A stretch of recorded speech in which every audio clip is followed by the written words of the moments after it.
السلام علیکم ناظرین، میں ہوں رابیل سید۔ آج کی ہماری ویڈیو کا موضوع ہے حضرت موسیٰ علیہ السلام اور فرعون۔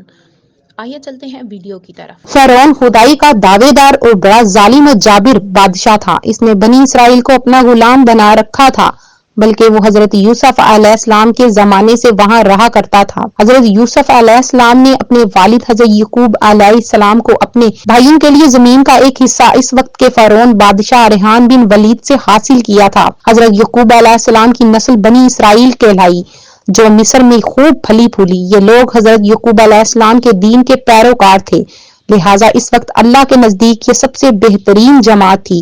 انہوں نے فرعون کو سجدہ کرنے اور اسے اپنا رب ماننے سے انکار کر دیا تھا۔ اسی وجہ سے بادشاہ اور اس کے حواری ان پر ظلم و ستم کے پہاڑ ڈھاتے اور ان سے گھٹیا کام کرواتے تھے۔ ایک رات بادشاہ فرعون نے ایک خواب دیکھا کہ شام کی طرف سے ایک آگ آئی اور اس آگ نے تمام تبتیوں کے گھروں کو جلا ڈالا، جبکہ بنی اسرائیل محفوظ رہے۔ دہشت عالم میں بیدار ہونے کے بعد فرعون نے تمام کاہنوں اور نجومیوں کو جمع کر کے اپنا خواب بیان کیا۔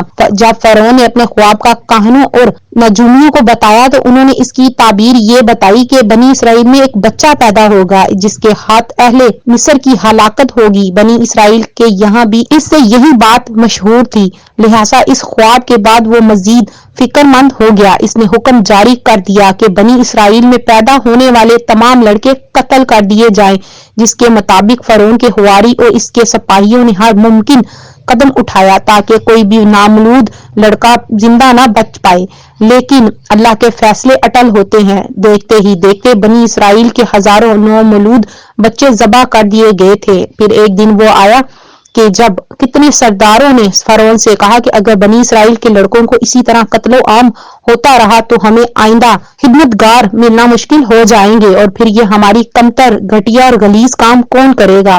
اس پر فرعون نے حکم جاری کر دیا کہ 1 سال چھوڑ کر بچہ قتل کیا جائے گا۔ ان دنوں حضرت موسیٰ علیہ السلام کی والدہ اپنے حمل کے ابتدائی دنوں میں تھی۔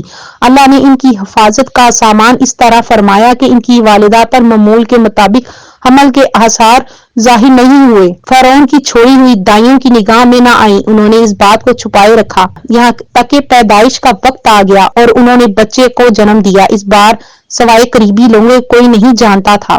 رومیوں نے فرعون کو اطلاع دی کہ بچہ پیدا ہو چکا ہے۔ اس نے فرعون کو بدحواس کر دیا۔ اس کے سپاہیوں نے گھر گھر تلاشی شروع کر دی۔ حضرت موسیٰ علیہ السلام کے بھائی حضرت ہارون صالح ایمان میں پیدا ہوئے تھے، جبکہ حضرت موسیٰ علیہ السلام اسلام قتل والے سال میں پیدا ہوئے۔ حضرت موسیٰ علیہ السلام کے والدین سخت پریشان تھے۔ 3 مہینے تک انہوں نے حضرت موسیٰ علیہ السلام کو چھپا کر رکھا، لیکن زیادہ عرصے تک بچے کو شاہی جاسوسوں کی نظر سے چھپانا ممکن نہ تھا۔ پھر بھی وہ اپنی پوری کوششیں کرتی رہی، یہاں تک کہ ان کے پاس اللہ کا حکم آ گیا، اور یہ حکم اللہ نے ان کے دل میں ڈالا تھا۔ حضرت موسیٰ علیہ السلام کی والدہ کے دل میں خیال آیا کہ تابوت کی طرح ایک صندوق بنایا جائے اور اس بچے کو صندوق میں رکھ کر دریائے نیل کے بہاؤ پر چھوڑ دیا جائے۔ حضرت موسیٰ کی ماں نے اللہ کے حکم سے بچے کو صندوق میں رکھا اور دریا میں چھوڑ دیا۔ ساتھ ہی حضرت موسیٰ علیہ السلام کی بہن سے کہا کہ تم اس کے پیچھے پیچھے چلتی جاؤ۔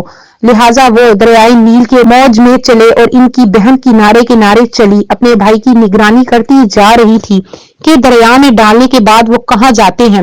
صندوق بہتا ہوا محل کے تالاب میں پہنچ گیا۔ وہاں فرعون کی بیوی ملکہ اور خادمائیں لطف اندوز ہو رہی تھی۔ صندوق پر ملکہ کی نظر پڑی۔ ملکہ نے کنیزوں کو حکم دیا کہ صندوق کو تالاب سے نکال لاؤ۔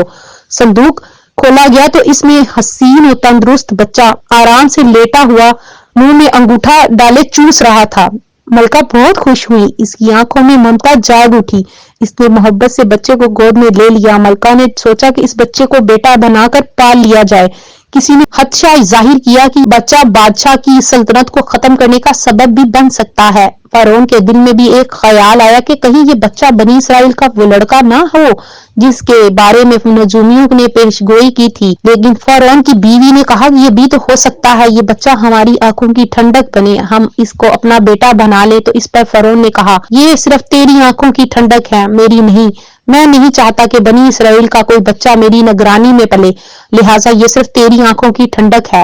حضرت ابن عباس فرماتے ہیں کہ اگر یہ بات کہہ دیتا ہوں کہ یہ میری آنکھوں کی ٹھنڈک ہے تو اللہ تعالیٰ اسے ہدایت دے دیتا، لیکن اس نے یہ نہیں کیا، اس نے صرف یہ کہا کہ یہ صرف تیری آنکھوں کی ٹھنڈک ہے۔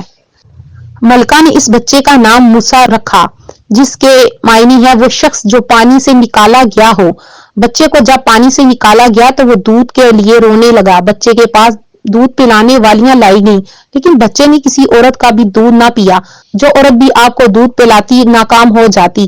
ادھر حضرت موسیٰ علیہ السلام کی بہن دور کھڑی یہ سب دیکھ رہی تھی۔ موسیٰ علیہ السلام کی بہن نے فرعون کی بیوی سے کہا کہ میں تمہیں ایک ایسا گھرانہ بتاؤں جو اس بچے کی تمہارے لیے پرورش کرے اور اس بچے کی خیر خواہ ہو، اس لیے وہ ایک غریب گھرانہ ہے۔ جب انہیں معلوم ہوگا کہ یہ بچہ فرعون کے گھر سے آیا ہے تو انہیں انعام و اکرام ملنے کی امید ہوگی۔